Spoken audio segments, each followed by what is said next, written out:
My name is Georgiana Vlădulescu, and I am here today with CJ Tudor, author of The Chalkman, The Hiding Place, and of course, The Burning Girls, her newest book published in the Armada imprint.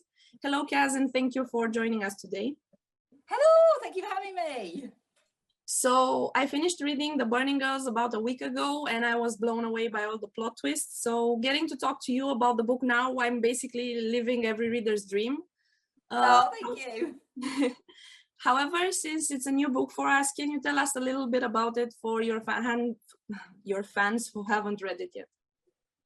Okay, so yeah, basically, The Burning Girls is set in the small village of Chapel Croft.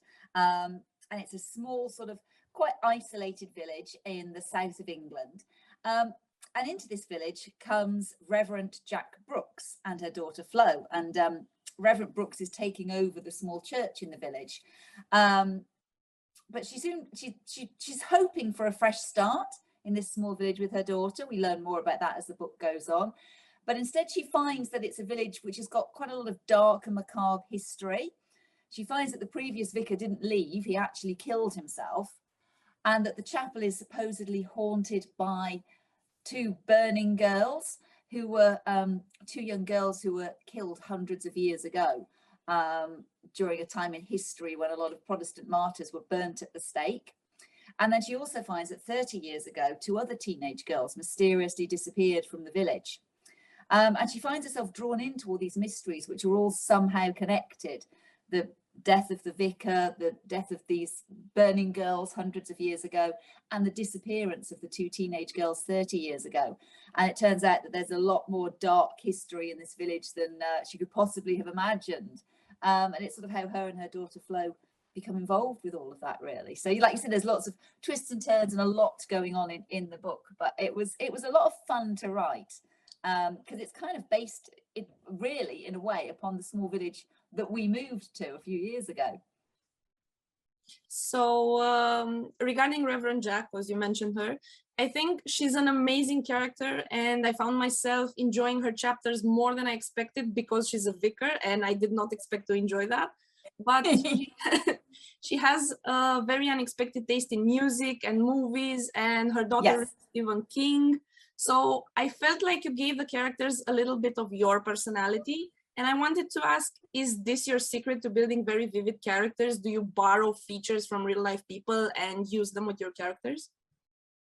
I think a little bit sometimes. I think with Jack, I'm not at all religious. So, you know, she was an interesting character to write. As soon as I had the idea for a female vicar, basically, I decided I wanted her to be sort of, not your typical kind of fuddy-duddy sort of pious vicar. I wanted her to be quite contemporary, to sort of be religious, but in a more modern way. So, you know, she has lived, she's had a life sort of before being a vicar. She's got her daughter who was very important to her, her teenage daughter Flo. So I wanted her to be relatable, but also convincing as a vicar, you know, convincing in her belief, but the way she interprets things is in a very modern way. So I think, yeah, I did put bits and pieces of myself in there. I've got a daughter, she's coming up to 9. So in a way, I think Flo was imagining my daughter as a teenager in a way. And so the mother-daughter relationship is very much sort of, me and thinking about my daughter and thinking about me as a mum. So definitely, yeah, I think you put bits and pieces of yourself and bits and pieces of sometimes other people into characters.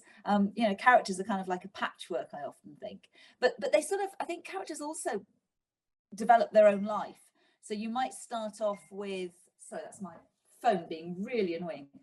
So you might start off with sort of a vague idea of a character, and you might base it on sort of a little bit of this person and that, but very soon they're a bit like Frankenstein's monster. They kind of, you breathe life into them, they just have a life of their own and they become their sort of own person. I know you've said in interviews that you don't like to plan things ahead when writing the first draft, but the reveal at the end of The Burning Girls feels like it had to be carefully planned. So I wanted to know, how much has the main plot changed during editing, and if you wrote the reveal initially or did you add it later on? No, I actually didn't know I was going to go that direction with the book at all when I started writing it. And the plot was kind of, I was still developing the plot as I wrote it, because it really started with the idea of this creepy chapel that exists up the road here. And then Jack and Flo sort of came to life, and it went from there. And I didn't know at all which way it was going to go. And in fact, I'd written quite a fair bit of the book before I decided on that, because I wasn't sure if it would work. And then I sort of realized I could make it work. And then I went back and rewrote a lot. I started off with it all being in past tense, for example. And then I went back and put it all in present tense, because I realized that with this sort of reveal and with the way the book was going to go, it had to be in present tense. So it was something that came to me as I developed the book. And then I sort of fed the breadcrumbs in to the story. And that happens sometimes. I think sometimes you find with a book, you don't know the ending, and then you have a vague idea about some parts of the plot, and then the ending develops and firms up as you write the characters and you start writing. And other times you have a very firm idea of the ending first, and you sort of are filling in the middle in a way. So like with the Chalk Man, I knew the ending with the Chalk Man from the beginning, but other things developed along the way with that book. And the book I wrote, I've just finished, actually. I wrote the ending first. I knew the ending first off. But it depends on the book, really. You mentioned the breadcrumbs that you spread afterwards. Yes. And I wanted to ask, reading your books sometimes feels like a game of cat and mouse, with you giving us a little bit of hints about some of the twists, but also absolutely surprising us with some reveals. But then I went back and I reread, and I realized that the breadcrumbs were there. So I wanted to ask, do you like to surprise your readers? Yes, I mean, I think that's, the thing you always try to do with a mystery or a thriller. But, readers, are really sophisticated now. People who read a lot of crime are really hard to surprise. So it becomes more and more of a challenge to kind of wrong foot people. But at the same point, I always say that if you're reading a book, particularly a mystery, you should be able to solve it yourself if you're paying attention. And maybe get to it just a second before the reveal, or even if you don't quite get to it, you should go, I could almost got it, or oh, I knew it and I wasn't quite. So you should have that moment, I feel. But you shouldn't cheat. You shouldn't cheat the reader. It shouldn't be a surprise that you go, well, there's no way I could have possibly guessed that, because that just feels like it's a cheat. So like you say, it should be surprising. But if you go back, you could go, oh God, yeah, of course, I see what they were doing there. So that's sort of the delicate balance, I think you have to find. But I'm constantly, whenever I start thinking about books and what twists I'm going to put in there, I'm always trying to second guess myself and thinking, if I was reading this book, would I get that? Would I guess that? Is that too obvious? So it's tricky. Yeah. But I think you managed it beautifully, and the balance is there. So going back to Reverend Jack a bit, I think she challenges gender norms, while also she's always questioning herself to make sure she isn't prejudiced. And I think these themes of sexism and racism and even ableism appear in more and more books. And I think it's amazing. Yes. But I wanted to ask, did you at any point feel any pressure, like you had to include them?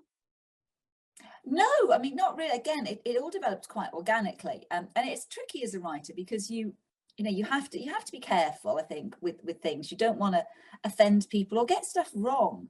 Certain characters in the book were a tricky balance, because of what if you've read the book, obviously, it's sort of what happens in reveals. And I think it's just trying to be fair to the characters. And I think, as I said, the point of the book in a way is very much about it's obviously it's about, like, say, how we treat females in society. That's a big theme of the book. But also, our perceptions and our prejudices about people, that's how we regard people, how we see people versus perhaps how they're really like, challenging our own perceptions. So that's also, a theme in the book as well. And there was questions sometimes along the way about, whether one character should be portrayed like this. Should we do that? But I always try and say in my books as well, I say I like to think that I'm an equal opportunity writer, in the fact that all my characters, regardless of sexuality, regardless of skin color, regardless of ability, have the ability to be good or bad, nice or not nice. And I think that's how it should be. And you shouldn't try and write to make one group always the nice people and one group always the bad people. It should come from the characters. And I think as long as you're not writing cliches of characters, and you know, portray them in a cliched way, and I think that's okay. And there's certain territories I wouldn't go into. You know, I wouldn't write, for example, a first person Black character, because I don't think I have that history and that knowledge to be able to do that. I don't think that would be my story to tell personally. But I don't think there's any reason why white writers can't have Black characters, can't have, you know, why straight writers can't have homosexual characters. You know, I don't think that's an issue. You should be able to do that as a writer. But I think when you're writing things, certainly in a first person, very personal way, I think, you know, you need to have a look and go, can I do this justice? You know, or am I appropriating that from somebody who would be better to tell this story? You know, because we still do need those diverse voices in literature, and it feels a bit like you're hijacking the chance of someone else to tell that story. So I think that's the balance you have to find. Yes, and I do enjoy that in your books we have a diverse cast, so we feel like it reflects the real world, because if you go outside, yes, you do see diverse people. So yeah, you did mention the gray area of characters, and at one point Jack said that she believes humans have both good and evil within, but for some, one side is stronger. So I wanted to ask if that's the way you feel too. Yes, I think I do. I think, you know, I think most of us have the capability to do bad things, put in extreme circumstances. And it, you know, where's your limit? Where's your level is sometimes the question. You know, I think we've all felt really angry about things sometimes. You know, I often think if anything, you know, if someone were to hurt my daughter, I think there are buttons that can be pressed. There are situations where I think, you know, even somebody who thinks they're generally a good, decent, kind person could be pushed into doing something bad and something terrible. So I think we all have that capability in us. You know, and I think conversely, you know, even people who've done terrible things, some still have the capability to perform acts of kindness or decency. I think we all have it in us. And I think, you know, a lot of it is that whole nature or nurture thing as well, isn't it? I think some of it does depend so much on, you know, how we grow up and the environment we grow up in. But I think Jack also reflects on sometimes, you know, is that fact that just some people do have more of a propensity. Is there something in their genes, in their makeup, that gives them that more of a propensity to commit terrible acts? And I think that's something we don't quite know yet, because occasionally we do hear stories of people who apparently had every advantage, none of the typical signifiers that, you know, would lead someone to do terrible things, but still, you know, are capable of doing something awful. So I think, you know, we perhaps don't know entirely the answer to that question. Yes, I agree. I feel like we really can't know what a person will do strictly based on their education. But yeah, I love the fact that you explore this in your books, and you take normal characters and you put them in situations where we, the readers, can see how they react. Would they break? Would I break? I can ask myself while reading their stories. So you've said that your books take place in the same universe, and I feel like there are small nods to each other. In each story, there's a nod to others. So I was wondering if you plan on writing a connecting book, a storyline where maybe some of your previous characters will meet. I did plan on doing that at one point, actually. In 2020, I was writing, it would have been my 5th book. And I was going to bring back a character from one of my other books into that book. But then, as it turned out, that book ended up getting shelved for various reasons. I wasn't happy with it. I've been writing it during a pretty tough time, you know, for all of us, middle of the pandemic, lockdown, and then I lost my dad. And I think it just all became kind of bound up in that horrible time. So that book never saw the light of day, actually, which is why there's been a gap between books with my next one coming out.